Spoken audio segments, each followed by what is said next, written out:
BC బిల్లును cold స్టోరేజ్కి పంపే కుట్ర, బీజేపీని కాపాడేందుకే రేవంత్ డైవర్షన్ డ్రామా, ఢిల్లీకి అఖిలపక్షాన్ని తీసుకెళ్లకుండా కుట్ర, మై హోమ్కి బుల్డోజర్లు పంపే దమ్ముందా, కంచ గచ్చిబౌలిలోని 400 ఎకరాలను కాపాడింది బీఆర్ఎస్ఏ. ఆహాహాహాహాహా, ఎంత అద్భుతమైన మాటలు. మై హోమ్ పైకి బుల్డోజర్లు పంపే దమ్ముందా? వాహ్. 2014కి ముందు మై హోమ్ పరిస్థితి, 2014 బీఆర్ఎస్ అధికారంలోకి వచ్చిన తర్వాత మై హోమ్ రామేశ్వరరావు ఆర్థిక పరిస్థితి. లెక్కగట్టి మీరే తీయండి, మీరే లెక్కగట్టి తీయండి. ఒక హోమియోపతి డాక్టరు, ఒక హోమియోపతి చిన్న డాక్టరు, ఎల్బీ నగర్లో దిల్సు కింద చిన్న ఒక బోర్డు పెట్టుకొని నడిపించే డాక్టరు రియల్ ఎస్టేట్ రంగంలోకి ఎంటర్ అయ్యి సేమ్ కమ్యూనిటీ కావడంతో ఆయన్ని ఏ స్థాయికి తీసుకుపోయి కూర్చోబెట్టింది ఎవరెస్ట్ మీద. ఇప్పుడు కవిత గారు మాట్లాడుతున్నారు, మై హోమ్ పైకి బుల్డోజర్లు పంపే దమ్ముందా అని అడుగుతున్నది. ఏమనాలిగా మిమ్మల్ని, ఏమనాలి మిమ్మల్ని? బౌన్సర్లు, బ్లూ షీట్లు, భూమి, బౌన్సరు, బ్లూ షీట్, ఇది మీకు పర్యాయ పదాలు. కేటీఆర్ అంటే పర్యాయ, మన చిన్నప్పుడు ఉండేది కదా, దీనికి పర్యాయ పదం ఏంది అని అంటే భూమి, బౌన్సరు, బ్లూ షీటు. కేటీఆర్కి, కవితకి, వీళ్ళందరికీ. భూముల గురించి మాట్లాడకండి తల్లి, మీరు దయచేసి ఇందులో ఇన్వాల్వ్ కాకండి. మీరు ఆ భూముల గురించి ఇన్వాల్వ్ అయితే మొత్తం మీదే బయటకు వస్తుంది. మీ ఫామ్ హౌజు కథ, శంకరపల్లి, మేమే కదా ఆ రోజున బయటికి తీసుకొచ్చింది. ఢిల్లీకి అఖిలపక్షాన్ని తీసుకెళ్లకుండా కుట్ర జరుగుతున్నదట. మీరు ధర్నా చేయండి, మీరు ధర్నా చేయండి.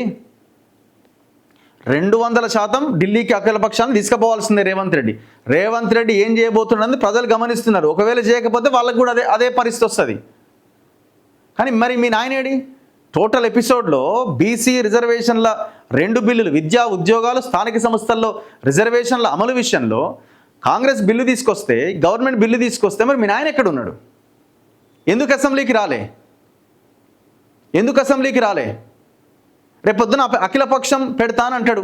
సరే, మీరు అన్నదాన్ని చెప్పండి. మీరు కేసీఆర్ వస్తాడు ఆల్ పార్టీ మీటింగ్కి, మేము తీసుకొస్తాం, చలో ఆల్ పార్టీని ఢిల్లీకి తీసుకెళ్ళండి అని చెప్పండి.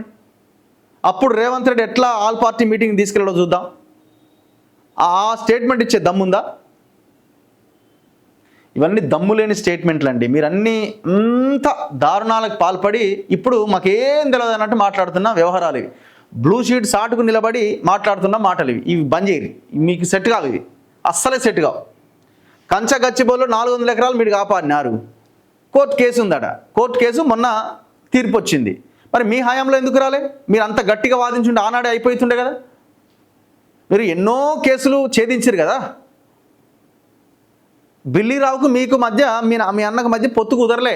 సగం అడిగిరు, 50-50 పొత్తు కుదరక చూసుకుందాల తర్వాత ఎక్కడ పోతాడు వీడు అని చెప్పి మళ్ళీ మనదే అధికారం అని మీరు లైట్ తీసుకున్నారు. గవర్నమెంట్ మారింది, కోర్టు జడ్జిమెంట్ ఇచ్చింది ఇది గవర్నమెంట్ ల్యాండే అని. ఇంకా నయం, ప్రైవేట్ ఓన్కి పోకుండా మీరు ఒకవేళ ఉండుంటే కోర్టు తీర్పు, కోర్టుకి ఏం కావాలో? సాక్ష్యాలు కావాలి. ప్రభుత్వం గట్టిగా వాదన చేసింది కాబట్టి, ప్రభుత్వం గట్టిగా వాదించింది కాబట్టి అది గవర్నమెంట్కి వచ్చింది.